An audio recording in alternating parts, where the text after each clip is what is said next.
have this conversation with your mind several times before it acknowledges that you are in charge and that you really mean what you say.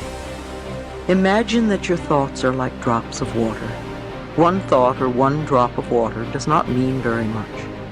As you continue to repeat the same thoughts over and over, you first notice a stain on the carpet, then there's a little puddle, then a pond, and as these thoughts continue, they can become a lake and finally an ocean.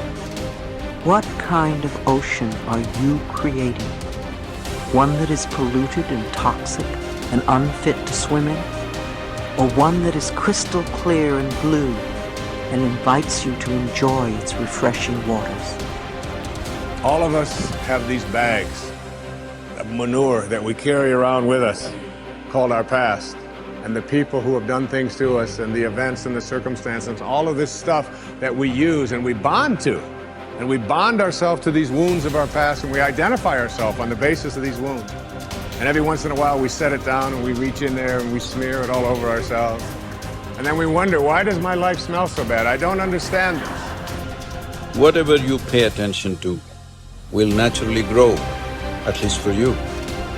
Every human being that you meet, there's a good side to them, there is a nasty side to them. If you pay attention to the nasty side, your mind will be preoccupied with the nastiness. Somebody else's nastiness will become yours. And because of that, you will receive more and more of that from all around. If you pay attention to the best, even though in some people it may be a minuscule, if you pay attention to the best, it will grow. At least in your mind, in your experience it will grow. There is a good chance it will grow in them also. You're never going to get enough. You already are everything. You're everything that you need. Think of it for just a moment. Everything that you need to have total bliss, perfection of your life, you already are. You already have it. You came into this world with nothing. That's how you're going out. And the time that you have here, what you have is your uniqueness, your specialness, and you don't need anything else. Now think on this. If you don't know how to appreciate what you have and where you are in your life, you don't need anything else. Because if you do get something else, you won't know how to appreciate that either. You'll just want more. Or you'll want it to be different. Or you'll want it to be the way it used to be. Or you'll want someone else to be the way you think they should be. If we are willing to turn our lives over to this greater power within us, the power that loves and sustains us, we can create more loving and prosperous lives. I believe that our minds are always connected to the one infinite mind, and therefore all knowledge and wisdom is available to us at any time. Nobody changes until they change their energy. When you change your energy, you change your life. See, it has nothing to do with the external activity that you're doing. It's got something to do with the internal systems as to how they're functioning. Essentially, it means neither your body, nor your mind, nor your chemistry, nor your emotions, nor your energy are taking instructions from you. They're doing their own thing. Once your machine is not in your control, being peaceful is impossible. I'll tell you, you get into your car and now you go there and you want to turn this way. You do this to the steering, it goes this way. Can you peacefully drive this car? Can you? No. Anxiety is natural, isn't it? This is what has happened to your vehicle. It's out of control. You've never done anything to find out where the steering wheel is, first of all. This is not that simple as a car, this is a super computer. Now the problem is most people have not even bothered to find the keyboard. They think if they do this, somehow it'll work. When you're given such a highly sophisticated machine, if you do not conduct it properly, it will cause many problems to you. By accident it's working. I want you to know this is made this way. If you hold your hands like this, it'll breathe one way. If you just turn it around, the very way you breathe, the breathing pattern itself changes in your lungs. You can try it if you want when you have the time. This way, this way. I'm saying everything that you do, fundamental changes are happening in this machine because it's such a sophisticated machine. It's more than a touch screen. If you just wish it, it will happen. When you have such a sensitive and sophisticated machine and you are operating like a blacksmith, then being peaceful seems to be difficult. Peace is not the highest goal in your life, it is the most fundamental requirement. Don't ever set peace as the highest goal.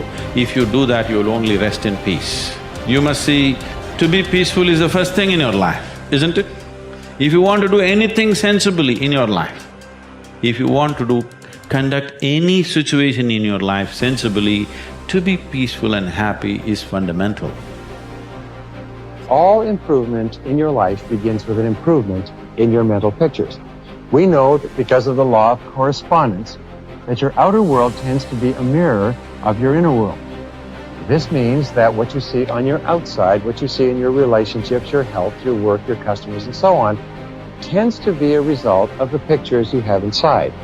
We also know that your self-image controls your performance, because the way you see yourself and think about yourself inside determines how you act on a day-to-day basis. If you see yourself and think about yourself as an extraordinary person, if you see yourself as a success, if you see yourself as happy, positive, confident, in control, if you see yourself as a loving parent or spouse, you will act that way toward others. So therefore, all improvement in your life begins with an improvement in your mental pictures, with you consciously and deliberately selecting the pictures that you're going to allow your mind to dwell upon. And that word dwell is terribly important. When you dwell upon a picture, your subconscious mind, just as with affirmations, accepts the picture as a command and goes to work to bring that picture into your reality. It's the most phenomenal thing. Your subconscious mind controls your reticular activating system or your reticular cortex as well. The reticular activating system is very interesting. It's a small part of your brain. It's like a switchboard in your brain that controls all incoming impulses. Let me give you an example. If you begin to tell your brain that you intend to be a great success in your field, that you are going to move to the top, that you're going to be one of the most esteemed people in what you do, if you're going to make a lot of money, whatever it happens to be, this is accepted as a command. The reticular cortex switches on all these switches, and from then on, you begin to see all kinds of possibilities that help you move toward achieving that goal. Why is it that successful people move so rapidly toward achieving their goals? It's very simple. It's because they're thinking all the time, and as a result of thinking about what they want, they see all kinds of opportunities around them to achieve them. The average person doesn't even see, because the average person is so worried about how little money they have and how much their bills are, all the problems are, and the more they think about those things, the more they get them. Men and women with clear values, who are living their lives consistent with their highest aspirations, are those who have a deep sense of self-confidence and well-being. We also said that the most important value you can have is the value of integrity. Integrity is the value that guarantees all the others. Having integrity means that you will not compromise on what you believe to be right in any area. Integrity is absolutely essential if you want to capitalize on your strength. It means more than anything looking at yourself honestly and making your decisions based on the fact that you are an extraordinary human being. Your feelings are very valuable clues to your choices and behavior. Your peace of mind and personal satisfaction is perhaps the most accurate guide you will ever have to doing what is right for you. To follow your heart, you don't necessarily need to make dramatic changes in your life or in your relationships. What you do need to do is to see yourself honestly as you really are, and have the courage to channel your energies and focus your strengths into your areas of greatest potential. When you do this, you will soon realize that you have made one of the best decisions of your life. Each person has great strength and potentialities, and each person is put on this earth to harness those strengths and apply them to benefiting themselves and mankind.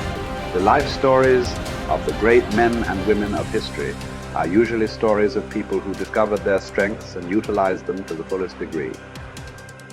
Churchill was a great statesman and orator. Florence Nightingale was a tremendous organizer. Florence Chadwick was an incredibly strong swimmer. Abraham Lincoln was a far-sighted and compassionate politician and president. Mother Teresa was a truly loving human being with an infinite capacity to care for and support the sick and dying people of Calcutta. Joe Montana was a quarterback with an incredible throwing arm with the Washington Redskins. All around you, you see men and women who have grabbed their major talents. You can do the same if you have the courage to follow your heart.